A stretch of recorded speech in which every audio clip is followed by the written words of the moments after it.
मुंबई महानगर पालिका चुनाव के पहले महाराष्ट्र की राजनीति में जो सबसे बड़ा घटनाक्रम हुआ वो ये था कि 20 साल से दो भाइयों के बीच जो अदावत चल रही थी वो खत्म हो गई। उद्धव ठाकरे और राज ठाकरे सियासी तौर पर साल 2005 में जुदा हो गए थे, लेकिन अब फिर एक साथ आए हैं, गठबंधन में चुनाव लड़ रहे हैं मुंबई महानगर पालिका का। मेरे साथ इस वक्त मौजूद हैं महाराष्ट्र की सियासत में विपक्ष के सबसे बड़ा चेहरा उद्धव ठाकरे जी, शिवसेना उद्धव बाला साहब ठाकरे पार्टी के प्रमुख। उद्धव जी, आपका स्वागत है। उद्धव जी, हम इस वक्त मातोश्री में बैठे हैं और हमारे सामने बाला साहब का सिंहासन है। मैंने कई बार उनका इंटरव्यू किया जब वो सिंहासन पर बैठे हुए थे। इसी सिंहासन पर बैठकर वो शिवसेना को संचालित करते थे, महाराष्ट्र की राजनीति को प्रभावित करते थे। और अगर पार्टी की बात करें तो 1994-95 से लगातार 2017 तक शिवसेना का महापौर चुना गया। क्या अगला महापौर भी शिवसेना का होगा? आपका अपना आकलन क्या है? आपका ये गठबंधन कितनी सीटें हासिल कर पाएगा? कितने सीटें हासिल करेंगे ये तो आंकड़ा मैं कभी लगाता नहीं, लेकिन हमारा महापौर बनेगा जरूर। और बनेगा मतलब मुंबईकर बनाएंगे। आज तक उनका जो अनुभव है, ये जो चुनाव है, मैं तो अभी कुछ सभा तो मेरी हुई है, कल की भी भारी बड़ी जनसभा आपने देखी होगी। मैं तो बीजेपी को चुनौती देता हूं कि ऐसा एक चुनाव वो दिखाए कि उसमें उन्होंने हिंदू मुस्लिम ना किया है। ये तो म्युनिसिपैलिटी का चुनाव है, गटर मीटर वाटर जिसको कहते हैं, तो उसके बीच में ये मजहब की लड़ाई क्यों करते हो, भाषा की लड़ाई क्यों कराते हो? हमने तो मुंबई आज तक संभाली है। ये जैसे मैंने एक बुक बनाया है जिसपे हमने, आज भी आप देखते होंगे कि होर्डिंग्स मराठी में लगाए, हो हे आम्ही केलं। बीजेपी के होर्डिंग पर क्या है? जो हम में से निकल कर गए हैं गद्दार, उनके होर्डिंग पर क्या लगाया है? कोस्टल रोड हमने बनाया। बाकी सारे अन्य बहुत सारी चीजें जो हमने यहाँ दी है वो मुंबई की सेवा के लिए हमने की। फिर ये जो मुंबई मॉडल एक किताब मैंने बनाई है, आपने देखा होगा कि मुंह पे मास्क है, मतलब है कोरोना का समय। तो कोरोना के समय मुंबई मॉडल जिसकी प्रशंसा पूरे दुनिया में हुई, सुप्रीम कोर्ट ने उसकी सराहना की, न्यूयॉर्क टाइम्स, WHO। तो उस वक्त बीजेपी वाले क्या कर रहे थे? गंगा में तो लाशें बह रही थी, बड़ी शर्मनाक बात थी वो। गुजरात में तो चिताएं जल रही थी। तो उस वक्त हमने जात पात या मजहब या भाषा की बात नहीं की, सबको हमने सेवा देने की कोशिश की। और कोस्टल रोड भी हमने बनाया है, उसके ऊपर कहीं बोर्ड नहीं लगाया कि इसी भाषा के नागरिक यहाँ से जाए। जो पानी आ रहा है घर घर में, तो ये पानी सिर्फ इनके मराठी के घर में, इसके घर में, ऐसे नहीं है, सबको दे रहे। तो स्कूल एजुकेशन की बात करें तो उसकी जो इम्प्रूवमेंट की है, मुंबई महापालिका शायद एकमेव महापालिका ऐसी होगी पूरे देश में जो 8 अलग अलग भाषाओं में जो अपने विद्यार्थी उनको शिक्षा देती है। फिर वर्चुअल क्लासरूम है, ई-टैब है, काफी सारी चीजें, ICSE, CGSE, ये सारे बोर्ड्स उसमें लाए हमने। तो हॉस्पिटल में सुधार किया, बहुत सारे काम किए। उद्धव जी, आपसे जानना चाहेंगे कि पीछे की कहानी क्या है आपके और राज्य के साथ में आने की। एक वक्त तो ऐसा आया था, मैंने यही मातोश्री में आपका इंटरव्यू किया था 2012 में, जब आपसे मैं और बाकी पत्रकारों ने भी ये सवाल किया था कि ये शिवसेना के अस्तित्व की लड़ाई है, शिवसेना का अस्तित्व खतरे में पड़ गया। और उसके पीछे लोग बोल रहे थे कि MNS जिम्मेदार है, MNS की वजह से बहुत नुकसान पहुंचा था आपकी पार्टी को। अब जो आपका सबसे बड़ा प्रतिद्वंदी था एक वक्त में, आज आपके साथ में है, तो इसके पीछे ये सवाल आपने कब पूछा था मुझे? 2012 में। आज कौन सा साल चल रहा है? आज 2026 है। तो भी मैं आपके सामने बैठा हूँ शिवसेना के रूप में। तो वही मुझे जानना है तो कि वही मैं कहता हूँ कि ये इतना बड़ा खतरा था, आज वही खतरा नहीं। राजनीति में खतरा ये बात अलग होती है, लेकिन जिस तरीके से भाजपा ने जो नीति अपनाई है वो खतरनाक है।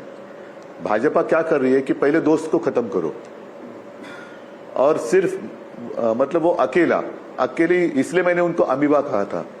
अमीबा आप जानते होंगे, एक पेशीय जीव होता है जिसमें एक ही पेशी होती है। वैसे बीजेपी अमीबा है क्योंकि बाकी अन्य सारों को मारना चाहते हैं। ये नीति खतरनाक है, देश के लिए खतरनाक है। और आज न कल तख्ता पलट तो होगा। तो फिर बीजेपी की स्थिति क्या होगी? अच्छा उद्धव जी, मैंने बहुत लंबे समय से आपके सियासी करियर को देखा है। आप वो शख्स हैं जिन्होंने कि शिवसेना को एक तरह से ट्रांसफॉर्म किया। 2003 में जब आपने कमान संभाली पार्टी की, तो आपने शिवसेना की जो कट्टरपंथी छवि थी उसको बदलने की कोशिश की। आप एक सर्व समावेशक नेता के तौर पर सामने आए। आप कभी उत्तर भारतीयों के खिलाफ मुहिम नहीं चलाते थे, आपने मुसलमानों के खिलाफ भी नहीं बोला। इनफैक्ट 2019 में हमने देखा कि मुस्लिम इलाकों में बड़ी आपकी फैन फॉलोइंग हो गई, लोग आपके समर्थक बन गए। और खास करके कोविड में जब आप मुख्यमंत्री थे उस काल के दौरान भी हमने देखा कि आप जो है भाषा के आधार पर आपने कोई पक्षपात नहीं किया। यहां तक कि आपका जो फेसबुक पर एड्रेस होता था, आपने हिंदी भाषा में भी उत्तर भारतीयों को संबोधित किया था। तो ये जो इंक्लूसिव नेता की आपने छवि अर्जित की, आपको लगता नहीं है कि इसको एक डेंट होगा, इसको क्षति पहुंचेगी? क्योंकि आपने राज ठाकरे जैसे नेता के साथ में गठबंधन किया है जो कभी उत्तर भारतीयों के खिलाफ बोलते हैं, उनके कार्यकर्ता उत्तर भारतीयों की पिटाई करते हैं, कभी मुसलमानों के खिलाफ बोलते हैं, कभी मराठीवाद की बात करते हैं, कभी हिंदुत्ववाद की बात करते हैं। तो ये जो आपने अपनी छवि तैयार की थी, वो उनके साथ जाने से क्या उसको नुकसान नहीं पहुंचेगा? नहीं होगा। क्यों? इसलिए सारे लोग मुझे जानते हैं। और मुंबई में राज ने भी, जैसे उत्तर प्रदेश में हुआ, उत्तर प्रदेश नहीं, कई उत्तर के राज्य में 2-3 साल पहले एक नौजवान था आर्यन मिश्रा, उसको मतलब भर रास्ते पे उसके ऊपर गोली चलाई गई और उसको मारा गया। क्यों? मॉब लिंचिंग होता है। क्यों? क्योंकि वो सिर्फ बीफ ट्रांसपोर्ट कर रहा है, वो शक था उसके ऊपर, इसलिए उसको मारा गया। वैसी बात तो हमने कभी की नहीं ना।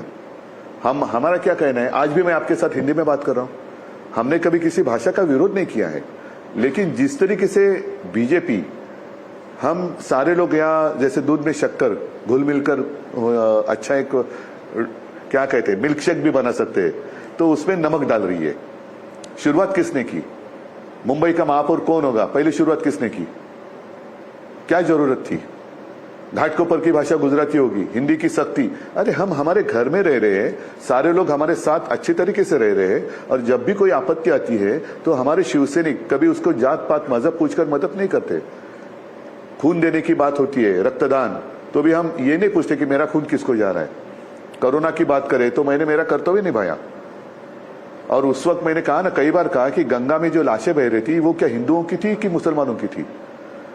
बहुत सारे परप्रांतीय मजदूर जो यहाँ आके रोजी रोटी के लिए काम करते हैं, सारे लोग अपने घर जा रहे थे। हम कह रहे थे कि भाई आप यही रहो, हम आपकी सब ये करते हैं, व्यवस्था करते हैं। तो वो लोग चले गए। वहां जाने के बाद उनको अनुभव हुआ कि अरे इससे तो मुंबई अच्छी थी।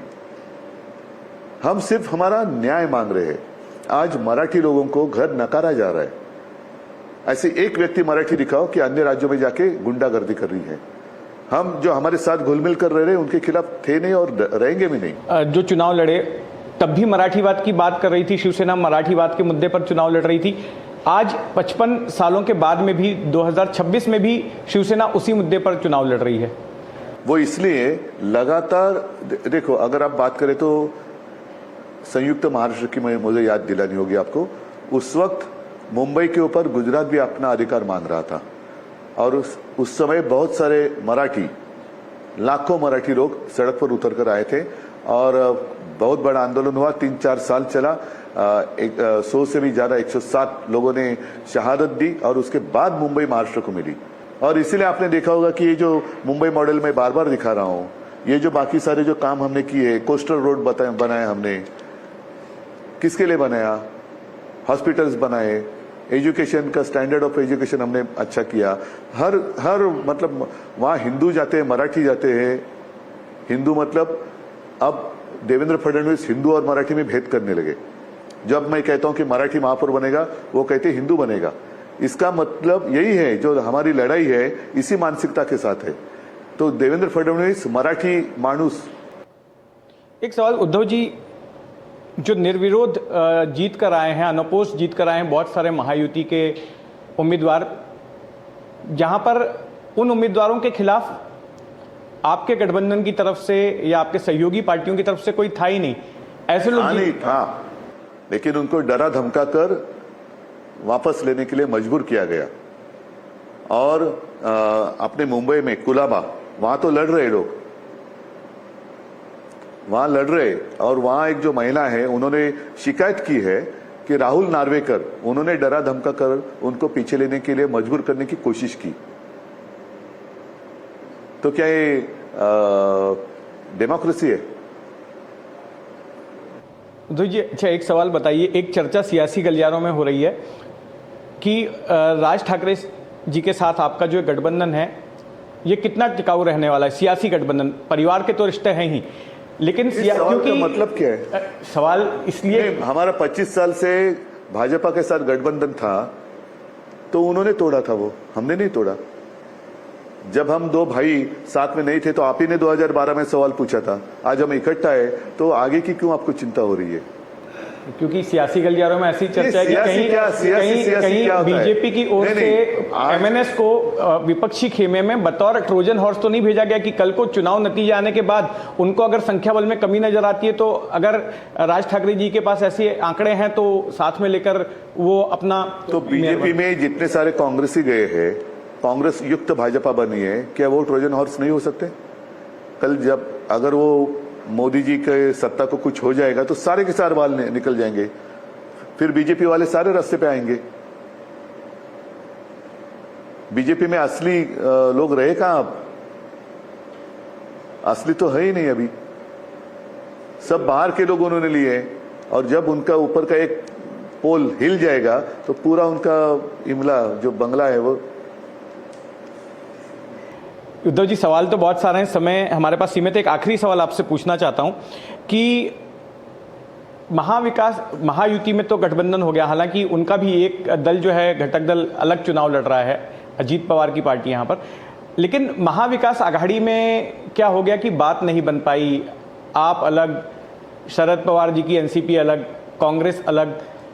महाविकास आघाड़ी इस चुनाव के दरमियान मुंबई में नहीं हुई। शरद पवार जी की राष्ट्रवादी हमारे साथ है। महाविकास आघाड़ी बिना बने हम उसके बावजूद भी एक दूसरे की आलोचना नहीं कर रहे। महायुति होने के बावजूद वो एक दूसरे की आलोचना कर रही है। तो किस तरीके से देखते हो आप इस चीज को? सही बात है, इसके अपने मायने निकाले जा सकते हैं। उद्धव जी, आपने हमें समय दिया, इसके लिए बहुत बहुत धन्यवाद। आपको चुनाव के लिए शुभकामनाएं। धन्यवाद।